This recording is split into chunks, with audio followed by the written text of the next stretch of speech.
Get these amazing PS5 bundles at 4,000 rupees off. Offer limited till stocks last. Don't miss out on the chance to kickstart your year in the best way possible.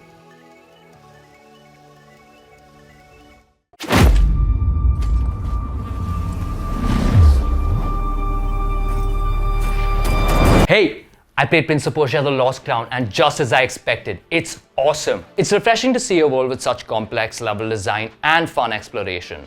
The rewards are meaningful, and most importantly, the combat is so good. Anywho, before you get started, I'd like to share a few grains of wisdom that'll help you start out your journey with Prince of Persia: The Lost Crown. These tips helped me with my first playthrough, kind of helped me find my groove, so hopefully they help you out too. Spoiler free, brother, let's jump right in.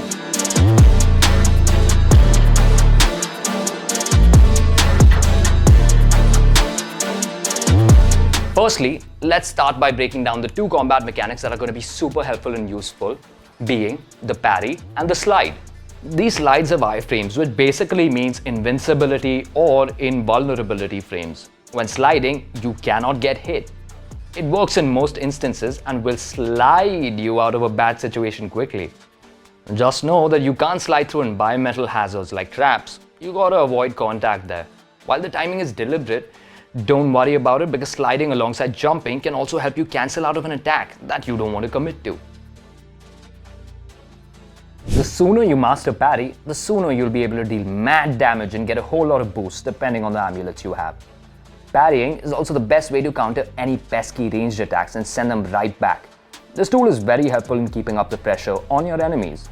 But remember, if an enemy's eyes glow red, you cannot parry that attack, so it's best to jump or slide right out of the way, unless you want this to happen. Early in the game, you'll be able to complete a series of challenges laid out by the fellow immortal, Artaban. To stay ahead of the challenges, do these as soon as they're unlocked. The game doesn't ease you into the various movesets you have available, and doing these challenges will train you in different combat maneuvers aside from the standard 3-hit combo. The game tells you that you can jump in between wooden panels, but what it doesn't tell you is that the enemies can reach you through them as well. Well, the good thing is, so can you. Feel free to shoot arrows or your trusty chakram to destroy enemies standing above or below you. Don't save all those time crystals. Keep using them for upgrades every time you have a chance. The Lost Crown tends to surprise you with challenges without warning, so having an amulet that takes less damage or quick charges your Atra can really go a long way. Of course, you'll unlock bigger and better unlockables down the line, but don't worry, you get enough time crystals as you play. Just be killing enemies. Hey, come here for a sec. I'm going to level with you. Some of these boss fights and platforming sections within this game can be brutal. So even if the easy difficulty isn't working out for you, no shame in that. You should go ahead and use the custom difficulty to increase your damage and really nerf the enemies. Nobody has to know. Not that I needed it, it was just an observation along the way. Next point. Your Atra gauge is basically chi or mana, and you gotta fill this gauge up to be able to perform abilities called Atra surges. This gauge allows you to perform moves that can help turn the tides of battle, so you see why I recommend engaging with this mechanic. How though? You gotta be aggressive. Parrying and dealing damage are what fill this up, but taking damage depletes it. Sliding does not affect this gauge whatsoever, so it's time for you to become a parry god, sir. Remember that unless maxed out, the gauge depletes, so stay on the offensive till you fill this up.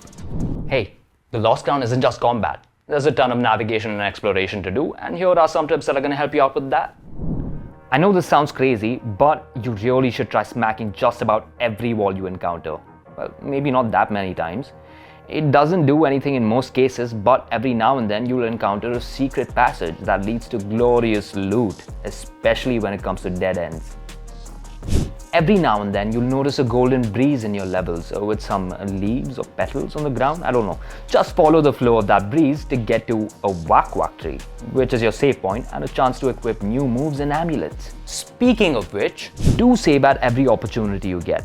I know this is a no-brainer, but before entering a new passage or exploring a new realm, it's a good idea to retrace your steps and get an anchor point. That way, you're not too far behind in case you get stuck with a situation that you're not prepared for.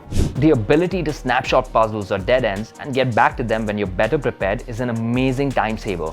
Use it generously, especially when your bird locates a treasure that you can't get to yet. In true Metroidvania fashion, everything has a pattern here. So every time you die, you learn something new. Don't get discouraged by failed attempts. Learn what you can about the enemy or obstacle movement instead, and you'll get past it in no time. So these are the things that helped enhance my first playthrough. Do let me know if these helped you out or if you've got any tips of your own. Like the video because I appreciate it. Subscribe to the channel because why not? Ring that notification bell just for fun. And it's your boy Palak signing off. PlayStation